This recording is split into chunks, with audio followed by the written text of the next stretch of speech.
Hello everyone, Logan from Curated Avalon, and today I have a notebook order. This is from Amazon, and these are my new Moleskine notebooks. They're replacing that which I have filled up and need replacements. And I know we've been talking about, can we tell good quality paper from the outside of the packaging, yes or no? I don't know what these say. But I'm going to open them up and find out. Okay, so this is paper supporting responsible forestry, so that should be good paper. And this one says paper supporting responsible forestry should also be good paper according to Seaweed Kiss's theory she is working on, trying to figure out, before we buy these notebooks, are we getting a higher quality paper or not? And this is what she uses, I think the most. I know she has quite a few of them, is the expanded soft cover. I've had a bunch of the expanded hard covers, but as much as I've been enjoying the soft covers over the last couple of years, I thought, why not treat myself to one of these and see if I like it. Haven't really enjoyed the hardcover as much as I thought I was going to. I still liked it, and I still used it, but it just didn't feel as good to me. So since for whatever reason I seem to be switching from hardcover to softcover, very confused by this, I thought I'd give it a try and see if I liked it or not. Plus, I just always need another notebook, and I think I have a use for it anyway. This is replacing one that I've filled up and just need a new one. So I'm going to give a few different ink tests and see where we get with these. So according to the theory, these should be good papers. The paper from responsible sources is, the theory is that it's technically going to be a recycled paper, whereas the paper supporting responsible forestry will be less of a recycled paper, or maybe not even a recycled paper at all.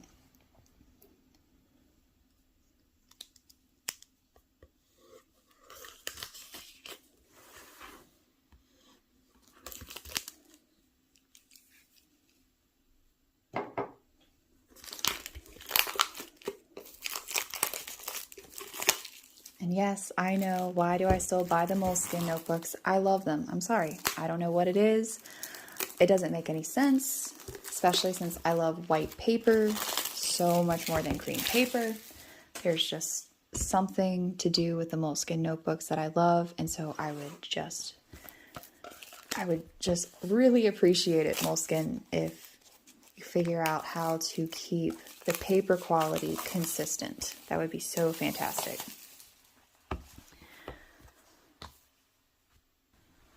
And if you've been watching my previous videos on this, you'll see how, I'm not sure, hold on.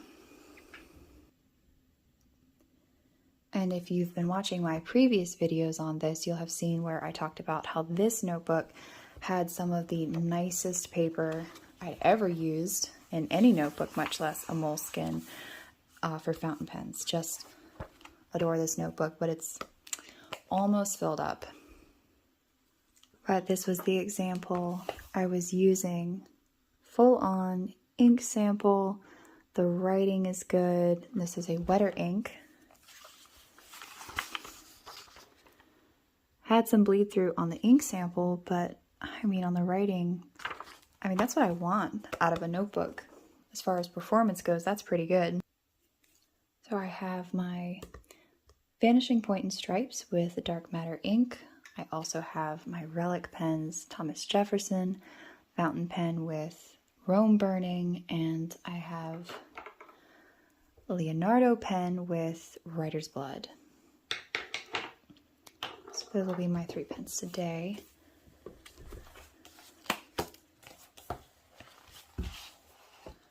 And we have an orange quality control sticker. Okay. Which the theory is that the control stickers have nothing to do with it, which I think is probably pretty solid, because I feel like we just proved that a while back. Paper feels pretty good. I'm not sure it says nice.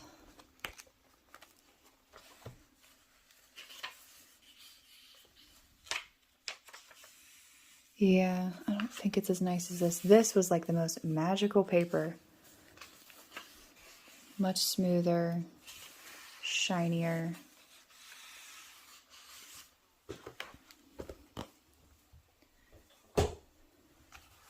But we'll go with it and see.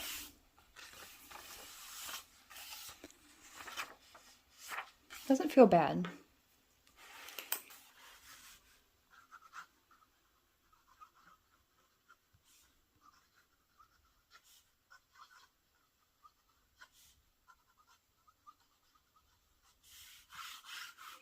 But definitely doesn't have that like that sheen feeling to it like the other one.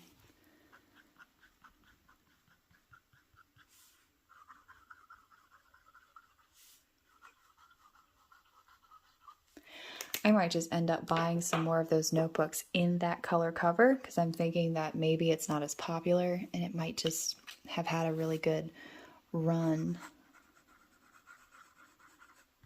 And seeing if the paper is nice just feels so good.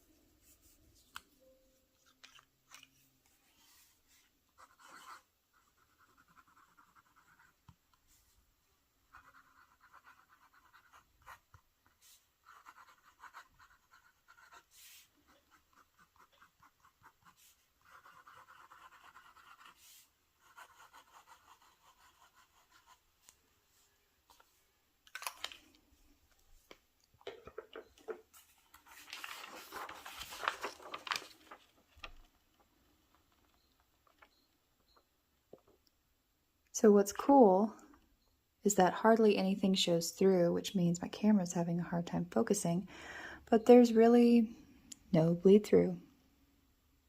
That's acceptable. I mean, that's fine with me. It doesn't feel as magical as the paper in that other notebook. That's just some kind of fluke, but that's fine.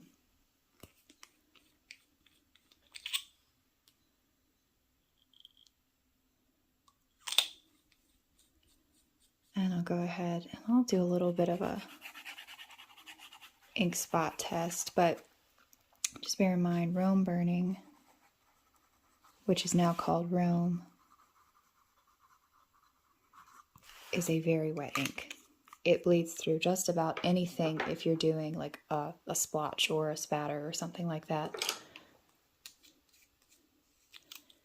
Noodler's Dark Matter is a little bit on the wetter side as well. If I've got any left in the pen, oh my goodness. Okay, I'm gonna have to go grab some of that. Hold tight. Just have an impromptu pen filling.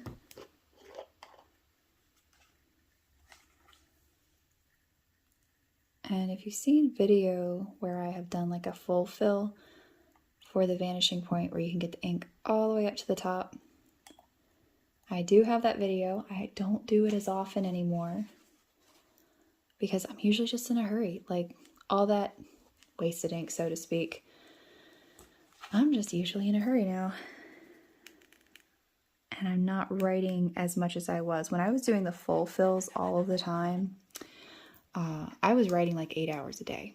And I was going through ink so much in this pen that I needed just like as much as possible every time. I got really good at doing a full fill, getting that pen filled all the way up. Just haven't done it as much lately. I need to practice.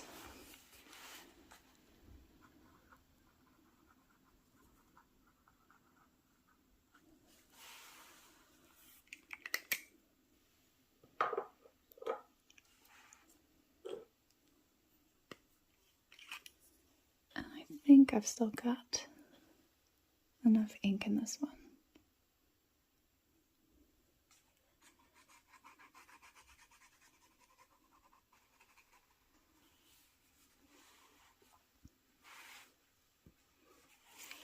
Let's take it around here.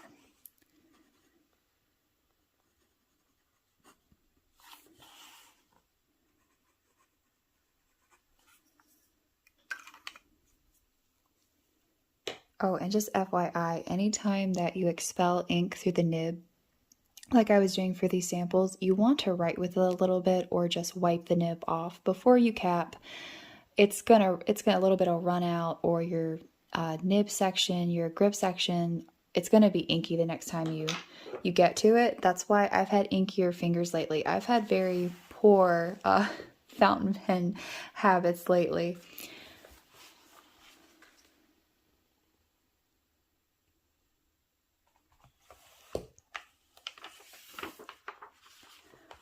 I mean, look at that. That's good. More than acceptable. All right, I'm gonna let that dry and we'll go on to the expanded. Ooh, we have a yellow quality control sticker.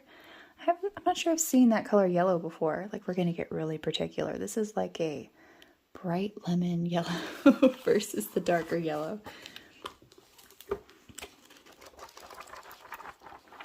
I love all those pages. Ooh. Oh, so this paper feels really nice. Ooh, that feels really super silky. Okay, that's exciting for me. And I'm gonna grab a paperweight to help me out here. Got the owl, or I'm really fond of this Nomad paperweight. This is a travel paperweight from Good Made Better. So this just catches right there, and that way you don't have anything getting tangled up in it when you're traveling. I've just found it to be so incredibly helpful. Someone made the comment the other day, Ernest Hemingway didn't have that. And I'm like, well, I'm sure he had paperweights though, man. So like, oh goodness. It's so funny what people come up with. And he might have very much liked to have had this. Might have changed his life.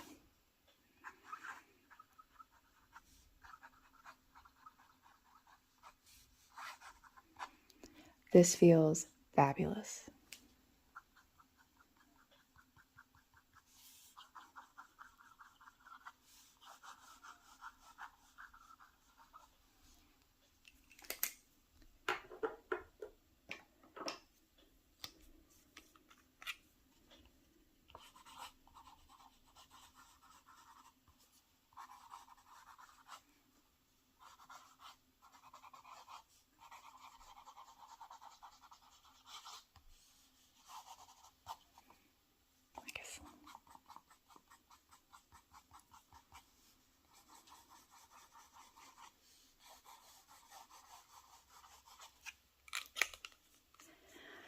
This feels like the yummy paper that was in the other notebook.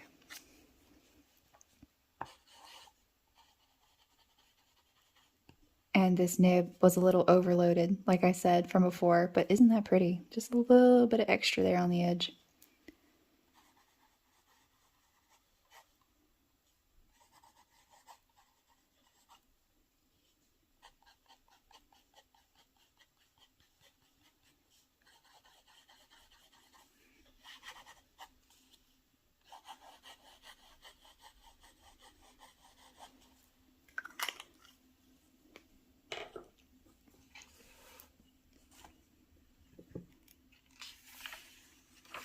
And look at that, even with the writer's blood, no bleed through. That's what I'm talking about. That looks great.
technically this would further prove, I mean, look at that. Ah, that's fantastic. Further prove that if it says paper supporting responsible forestry, it might be a good one. These are made in China. Honestly, I've seen more of a correlation with the made in China notebooks lately than I have otherwise. Oh, this one was manufactured in Turkey. Oh, so that might be the slight difference there. So they both have the same labeling. One made in Turkey and one is made in China. The China one has a smoother paper. Interesting. And looking at these from the other day, this was paper from responsible sources made in Vietnam. And the paper did okay. And this is dot printed. It did have bleed through, but it was not atrocious. Like, I know this is not what I would want, but I've seen worse. So not what I would want at all, but I've seen worse. So yeah, but these are fabulous. I'm gonna let both of these dry and then look at them closer, just kind of see what's going on with them, see if there are any issues. You know what? I was thinking about it, and as these are drying, I have a Tomoe River notebook right here. This is a Galen leather product. And see, I think I had like Bible verses in this or something, but got some Tomoe River paper here. Let's play with that while the Moleskine paper is drying. See, like, this is my favorite color paper, the bright white. I love it. And it is so smooth.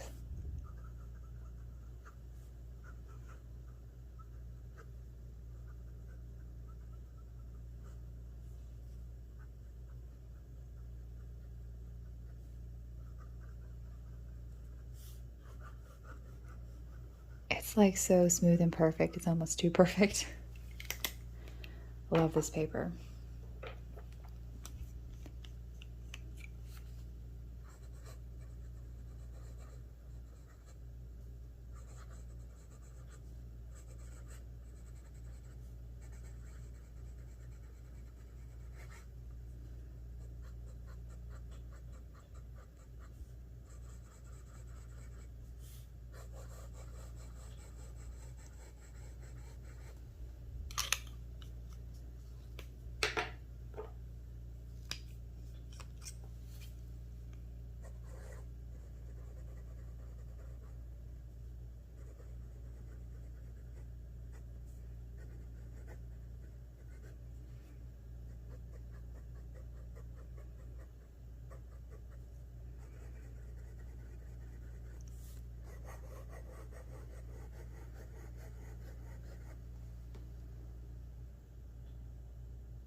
Picked up a little something on my nib.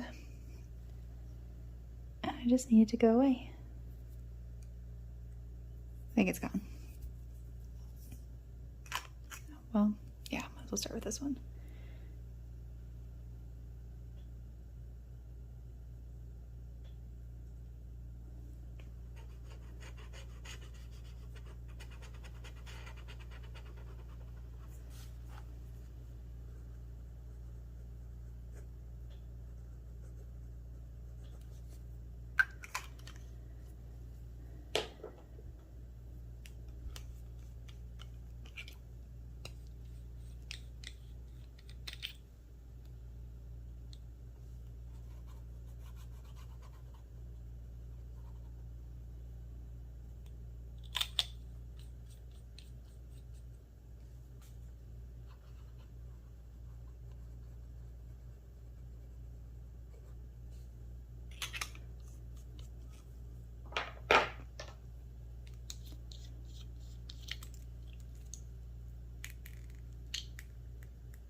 All right.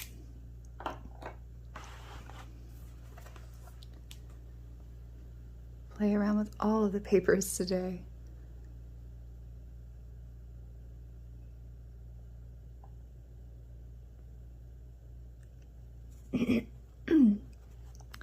Actually have a little teeny tiny bit of feathering on the Rome burning.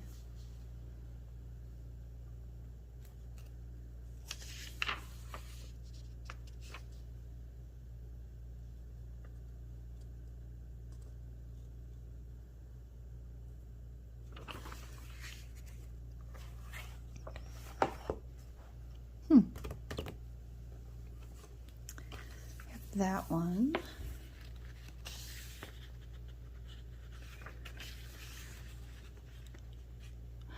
I mean, if you want to compare the performance of the paper, why not? We're right here. So we have a touch of feathering on the Rome burning.